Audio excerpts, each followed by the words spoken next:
എണ്ണ വെനസ്വേലയിൽ നിന്ന് വാങ്ങും. ഊർജ്ജ സുരക്ഷ ഉറപ്പാക്കുന്നതിൽ മുൻഗണന. 140 കോടി ഇന്ത്യക്കാരുടെ ഊർജ്ജ സുരക്ഷയ്ക്കാണ് സർക്കാർ പ്രാധാന്യം നൽകുന്നതെന്ന് വിദേശകാര്യ വക്താവ് രൺധീർ ജയ്സ്വാൾ.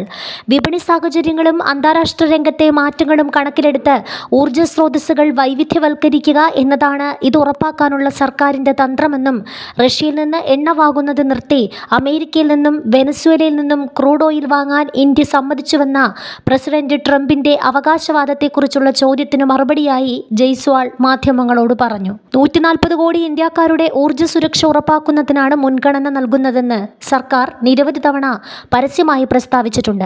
ഇതിനായി ഊർജ്ജ സ്രോതസ്സുകൾ വൈവിധ്യവൽക്കരിക്കുക എന്ന തന്ത്രമാണ് സ്വീകരിച്ചു വരുന്നത്. ഇന്ത്യയുടെ എല്ലാ തീരുമാനങ്ങളും ഇത് മനസ്സിൽ വെച്ചുകൊണ്ട് എടുത്തതാണ്. ഇക്കാര്യം മനസ്സിൽ വെച്ചുകൊണ്ട് തന്നെ ഇനി തീരുമാനങ്ങൾ എടുക്കുകയും ചെയ്യും, ജയ്സ്വാൾ പറഞ്ഞു. വെനസ്വേലയെ സംബന്ധിച്ചിടത്തോളം വ്യാപാര മേഖലയിലും നിക്ഷേപ മേഖലയിലും അവർ ഇന്ത്യയുടെ ദീർഘകാല പങ്കാളിയാണ്. 2019-20 വരെ വെനസ്വേലയിൽ നിന്ന് എണ്ണ ഇറക്കുമതി ചെയ്തിരുന്നു. അതിനുശേഷം നിർത്തേണ്ടി വന്നു. 23-24 വീണ്ടും വെനസ്വേലയിൽ നിന്ന് എണ്ണ വാങ്ങാൻ തുടങ്ങി.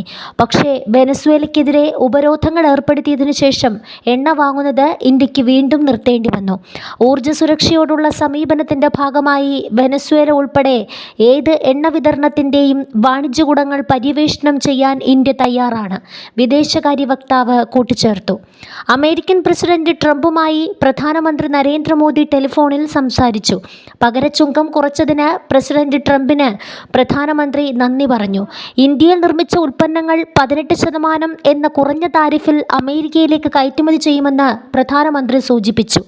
ഈ വ്യാപാര കരാർ അമേരിക്കയിലേക്കുള്ള നമ്മുടെ കയറ്റുമതിക്ക് വലിയ ഉത്തേജനം നൽകും. ഇന്ത്യയിലെ തൊഴിൽ കേന്ദ്രീകൃത വ്യവസായങ്ങൾക്ക് ഇതൊരു വലിയ ഉത്തേജനമായിരിക്കും. പുതിയ തൊഴിലവസരങ്ങൾ സൃഷ്ടിക്കും.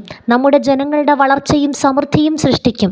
താരിഫിൻ്റെ അന്തിമ കണക്ക് 18% US പക്ഷം വ്യക്തമാക്കിയിട്ടുണ്ട്, രൺധീർ ജയ്സ്വാൾ വ്യക്തമാക്കി.